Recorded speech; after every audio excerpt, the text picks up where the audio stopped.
Ito, ang latest weather update.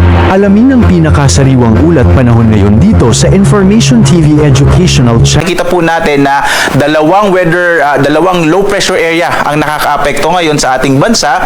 Yung isa po ay nasa may kanlurang bahagi ng Coron sa Palawan. Itong low pressure area na nasa may kanluran ng Palawan ay medyo halos unlikely na po, no, or wala nang halos posibilidad na ito ay maging bagyo. At ito kikilos po palayo pa rin ang ating bansa, posibleng bukas sa labas na ito ng Philippine Area of Responsibility, or maaari itong malusaw habang lumalapit sa may bahagi ng Vietnam.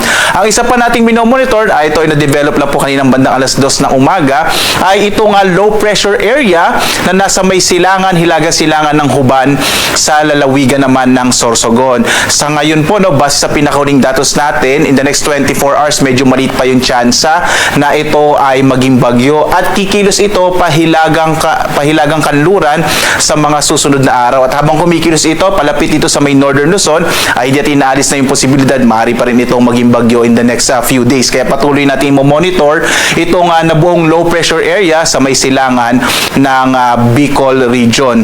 Inaasahan natin na itong trough o yung mga kaulapan na dala ng low pressure area sa may silangan ng Palawan, sa may kanluran po ng Palawan, at gayon din itong low pressure area na nasa may silangan naman ng Sorsogon ay magdadala ng malaking tsansa ng mga pag-ulan pa rin sa malaking bahagi ng Luzon at Visayas. Habang dito sa may Mindanao, inaasahan natin ang muling epekto ng southwest monsoon o habagat na siya magdadala naman ng mas malaking tsansa ng mga pag-ulan, lalong-lalo na sa may northern and western part ng Mindanao. So makita po natin halos marami pong weather system na nakakaapekto sa ating bansa.